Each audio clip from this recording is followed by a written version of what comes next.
Bismillah ar-Rahman ar-Rahim, mes très chers frères et sœurs, Assalamu alaikum wa rahmatullah wa barakatuh. Vous étiez nombreux à me demander la deuxième partie du sorcier repentant. C'est ce que j'ai fait, je l'ai posté au plus vite. Je vous demanderai aussi, Inch'Allah, de vous abonner, d'activer la cloche de notification et de partager autour de vous.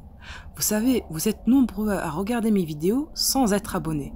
Et c'est gratuit, c'est tellement dommage car vous m'aidez quand vous partagez autour de vous, quand vous vous abonnez. Inch'Allah, bidnillah, cette chaîne va s'agrandir de plus en plus. Donc aidez-moi, Inch'Allah, à la faire reconnaître. Barakallahu fikum, commençons. Après que je vous ai parlé de mon passé désastreux, je vais vous parler de mon repentir. Ce jour-là, j'étais en compagnie de malades qui étaient venus de la ville. Je les ai, entre guillemets, soignés ou plutôt arnaqués. J'avais ramassé beaucoup d'argent auprès de chacun d'eux. Et cette nuit-là, j'avais fini tôt. Pendant toute la nuit, je m'enivrais jusqu'à l'aube. Mais cette nuit-là, j'étais très fatigué. Donc, je n'ai pas bu. Quelqu'un m'a dit « Pourquoi tu ne bois pas ?» J'ai répondu que j'étais exténué et que je voulais me reposer. Je suis allé dormir vers minuit ou 1h du matin. Je dormais dans un coin tout seul. Puis, je me suis vu en rêve. Je me suis vu mort. Les gens étaient venus. Je les entendais, mais j'étais mort. Dans mon rêve, j'étais déjà mort. Ils m'ont porté à la tombe. Je sentais que j'avais envie de me lever et de crier. Mais je ne pouvais pas, j'étais mort. Puis, ils m'enterrèrent. Une fois que j'étais dans la tombe, les deux anges Munkar et Nakir sont venus. « Qui est ton Dieu?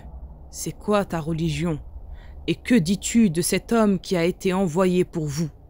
Mais je n'ai rien su répondre.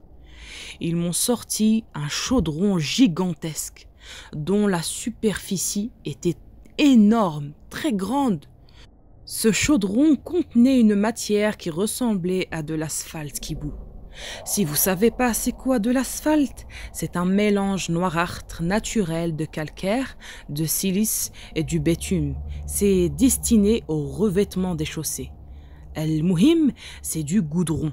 Donc du goudron noir qui bout, et devant moi se trouvait quelque chose qui tapissait le sol de rouge et de vert.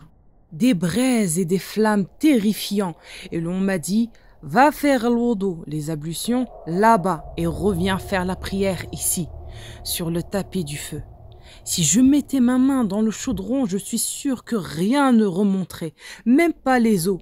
J'ai donc voulu fuir, mais soudain, une main en fer a jailli du sol. La main m'a serré jusqu'à ce que mes os se soient brisés. Puis elle m'a hissé en l'air et a voulu me dégringoler dans le chaudron. Alors j'ai crié si fort que j'ai senti que mes cordes vocales me répondaient plus tellement j'étais épouvanté. J'ai sursauté et je me suis réveillé. Le propriétaire de la maison a couru, le pauvre, pour savoir ce qui m'arrivait. « Qu'est-ce que t'as ?» Je lui ai répondu « Non, non, rien, je suis juste malade. » Il avait cru qu'un djinn me possédait. Il ne savait pas que j'étais un sorcier, le pauvre. Je me suis rendormi. Et là, j'ai vu mon père dans le chaudron. Mon père me vit et me dit alors que j'étais en hauteur, sur une montagne, et lui, il me voyait d'en bas. « Oh, Daoud, sauve-toi! Ne t'approche pas! Sauve-toi !» J'ai demandé « Pourquoi devrais-je me sauver, ô père? Et où aller ?» Il a dit « Sauve-toi de là! Tu as encore le temps de faire la prière. Tu as encore le temps de lire le Coran. Tu as le temps d'adorer Allah. Éloigne-toi du mauvais et suis le bon. » Je lui ai dit « Mais où est le batil, le mauvais? Et où est le haq, le bon? Je ne connais ni le bon ni le mauvais depuis mon enfance. Je suis mauvais. Où vais-je donc aller ?» Il m'a dit « Ce que tu fais là, c'est cela le mauvais. C'est ce que tu fais là, le batil. Quant au haq, c'est Allah la vérité. » Et je me suis réveillée. Et quand je me suis réveillée, je voulais sincèrement n'adorer qu'Allah, le Très-Haut. Je ne voulais plus de magie. Je sentais une frayeur immense et une grande envie de me repentir dans l'espoir qu'Allah me pardonne. J'ai voulu aller faire le wudu, les ablutions pour faire la prière. mais je n'ai pas pu me lever. J'essayais de me lever, mais je sentais comme un tas de viande, inerte sans eau. J'ai essayé plusieurs fois jusqu'à ce que Allah m'ait soutenu en me rappelant une invocation que j'ai faite. Je suis alors montée à la salle de bain où j'ai fait les ablutions. Ensuite, je suis revenue pour faire la prière. Je me suis mis debout sur le tapis de prière, mais je n'ai pas pu, car les shayatines faisaient tout pour m'embrouiller. En plus, les shayatines femelles me montraient d'elles tout ce qui pouvait me faire tenter. Qu'est-ce qu'elles faisaient? Les shayatines femelles voulaient me séduire afin de me détourner d'Allah Ta'ala. Même sur le tapis de prière, elles étaient allongées, totalement nues. Elles exposaient leurs parties intimes dans des spectacles les plus hideux. Et ces shayatines étaient extrêmement belles. Elles étaient là, devant moi. Elles faisaient tout leur possible pour me détourner d'Allah Azzawajal. Je n'ai pu lire que la sourate al-Fatiha. Le reste, j'y arrivais pas. Alors, je me suis souvenu de la sourate al-Ikhlas. Alors j'ai lu et répété plusieurs fois jusqu'à ce qu'elle s'éloigne de ma vue. Et là, pour la première fois, je me suis prosternée, mais cette fois-ci, c'était pour Allah Azzawajal. Allah m'avait aidé en me rappelant des invocations à dire pendant le sujoud. Puis je me suis relevée pour faire la deuxième rak'at. Et là, les shayatines mâles ont rejoint les femelles afin de me détourner de la deuxième prosternation. Ils étaient en train de faire le haram devant moi. Ils enrageaient en me voyant continuer. La guerre s'est intensifiée entre eux et moi. Je voulais fermer les yeux, mais j'arrivais pas. On dirait qu'ils avaient mis des clous dans mes paupières qu'ils empêchaient de fermer. J'étais obligée de rester ainsi à les regarder. J'avais fini mes prières et je voulus me rendormir, mais je n'ai pas pu. Mon rêve m'avait terrorisée. Alors je suis restée assis. Peu de temps, j'ai entendu l'adhan du salat al-fajr.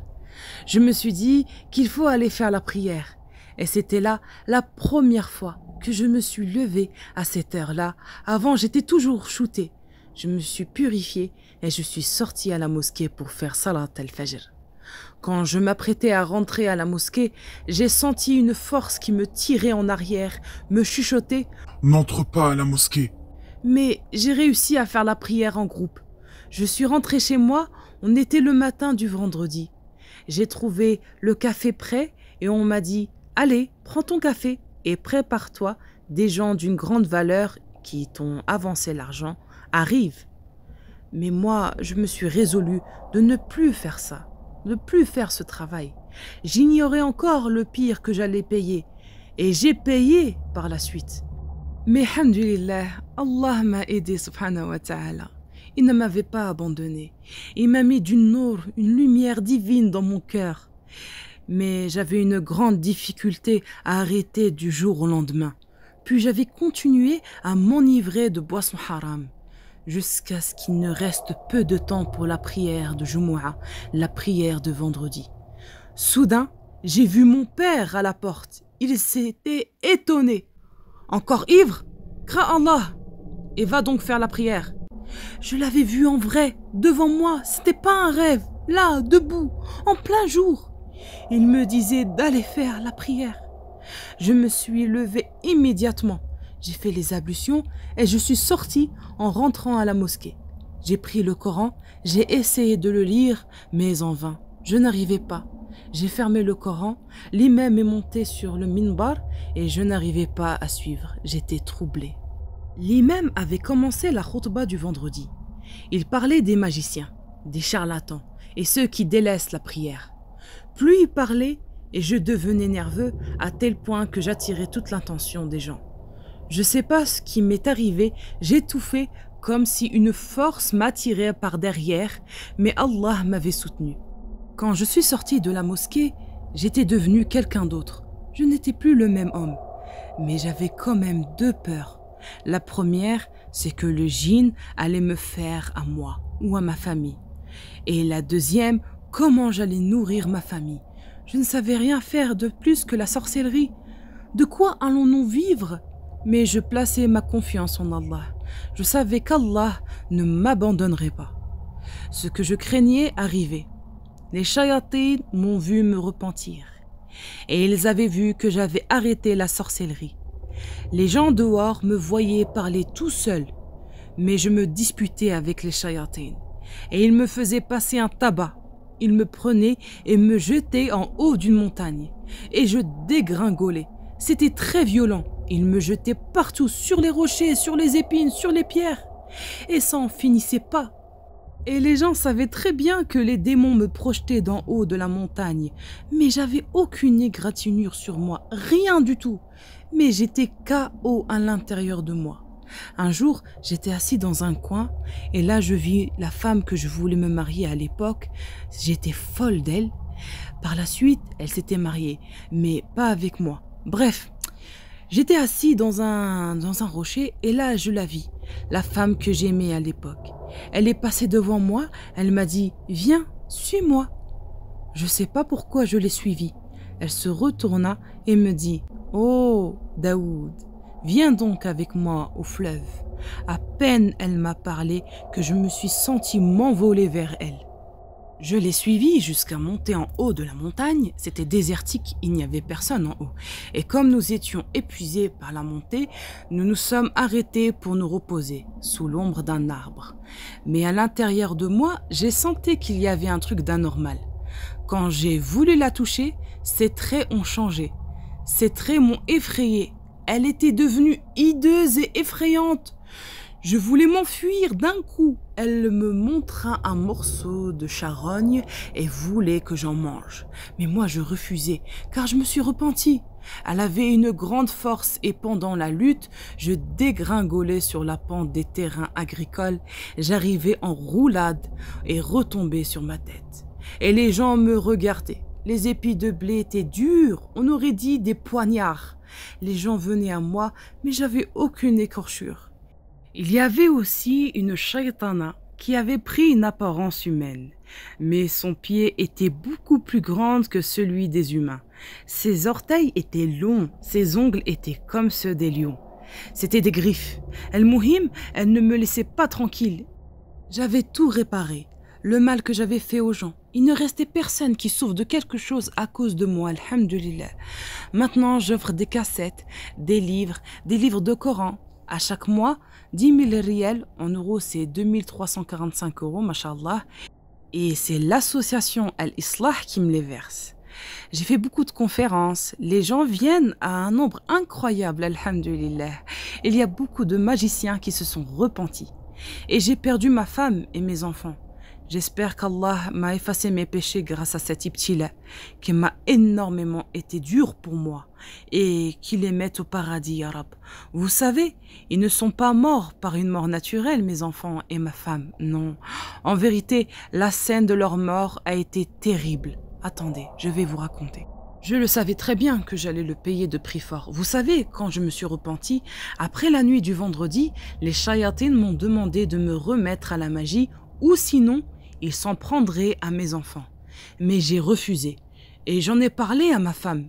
Je lui ai expliqué que mon repentir signifie qu'on risque de perdre nos enfants et qu'ils vont nous faire du mal. Elle m'a dit « Est-ce que tu as peur ?»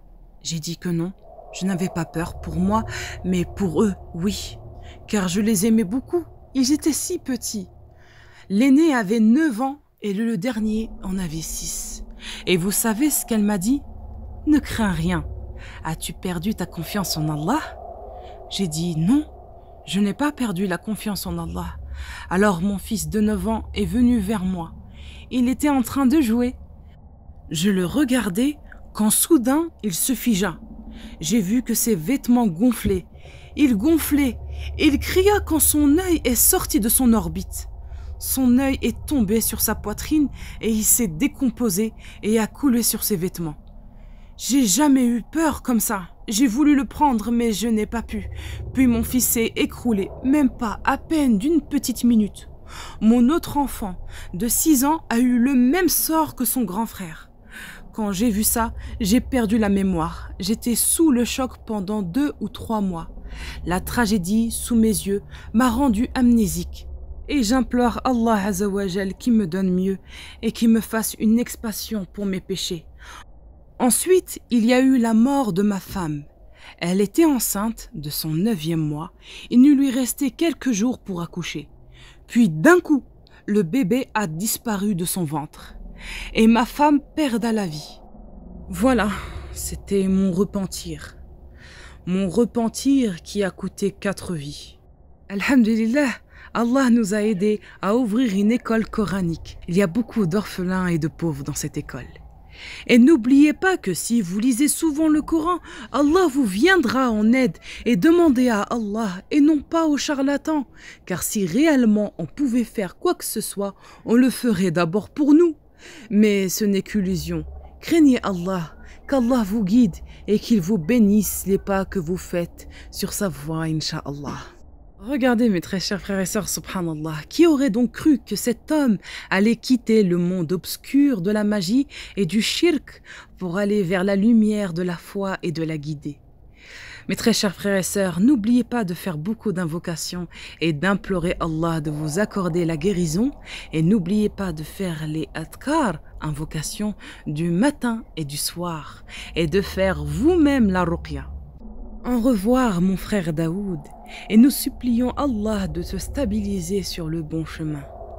Et voilà mes très chers frères et sœurs, nous sommes arrivés à la fin de la vidéo. Dumtum fi ra'atillah wa amani. Wassalamu alaikum wa rahmatullah wa barakatuh.